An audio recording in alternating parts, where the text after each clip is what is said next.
بسم اللہ الرحمن الرحیم۔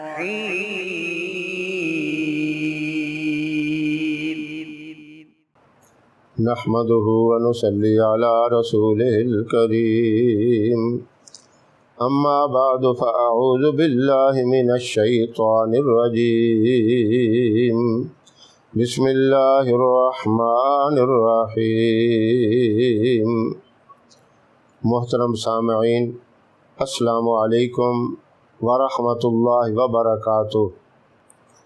ذی الحجہ کے 10 دن یعنی یکم ذی الحجہ سے لے کر 10 ذی الحجہ تک یہ دن بہت اہم دن ہیں۔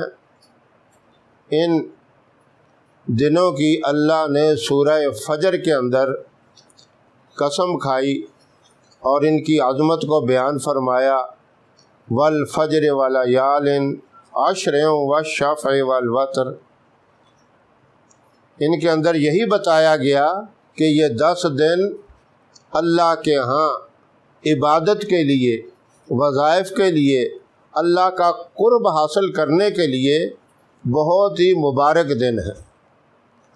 اگر کوئی آدمی مالی حالات کی وجہ سے پریشان ہے، اولاد کی وجہ سے پریشان ہے، یا کاروبار کے معاملے میں پریشان ہے، بچوں کی وجہ سے پریشان ہے کہ بچے نافرمان ہیں، بات نہیں مانتے،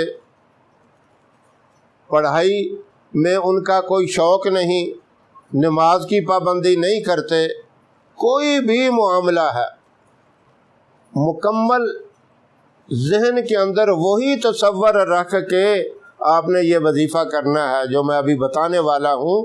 پہلے اس کی عظمت اس لیے بتا رہا ہوں تاکہ آپ کے دل کے اندر اس کی ایک خاص وقعت، ایک خاص جو عظمت ہے وہ بیٹھ جائے۔ کسی چیز کی وقعت اور اس کی عظمت جب دل میں آ جاتی ہے تو اس کو کرنے کا پھر شوق بھی پیدا ہو جاتا ہے، اس کا پھر فائدہ بھی ہوتا ہے۔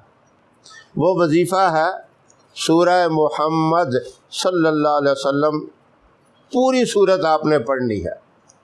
ذی الحجہ کے پہلے دن 4 مرتبہ پڑھنی ہے، دوسرے دن بھی 4 مرتبہ، اسی طرح 9ویں دن تک روزانہ آپ نے اس سورہ محمد کو دن میں 4 مرتبہ پڑھنا ہے صلی اللہ علیہ وسلم، اور آخری 10واں دن جو ہوگا 5 مرتبہ آپ نے سورہ محمد کو پڑھنا ہے، تو یہ کل 41 مرتبہ ہو جائے گی۔ جو بھی جائز قسم کی نیت کر کے پڑھیں گے انشاءاللہ وہ پریشانی اللہ اپنی رحمت سے دور کر دے گا۔ کسی ایک کام کے لیے نہیں ہے، جو بھی مسئلہ ہے آپ کا، ناجائز کام کے لیے تو آپ سب جانتے ہیں، نہ کوئی وظیفہ ہے نہ کوئی دعا ہے، اور کوئی ناجائز کام کے لیے کرے، یہ کہے کہ مجھے زیادہ سے زیادہ رشوت ملے، میں زیادہ سے زیادہ لوگوں کو ستاؤں، تنگ کروں، تو یہ ظاہر ہے اس کے لیے وبال جان بن جائے گا، کیونکہ ایسی دعائیں مانگنا شرعاً جائز نہیں۔ ہاں، جائز قسم کی دعا جو مانگی جائے اس پہ اللہ خوش ہوتا ہے، اللہ راضی ہوتا ہے اس بندے سے۔ دنیا والوں سے مانگیں تو وہ پریشان ہو جاتے ہیں، جب اللہ سے مانگا جائے تو اللہ راضی ہوتا ہے، اللہ اس کی حاجت کو، ضرورت کو پورا کر دیتا ہے۔ اس لیے آپ اس موقع سے ضرور فائدہ اٹھائیں۔ کون ہے ایسا بندہ جو دنیا میں رہتے ہوئے ہر لحاظ سے خوش ہو؟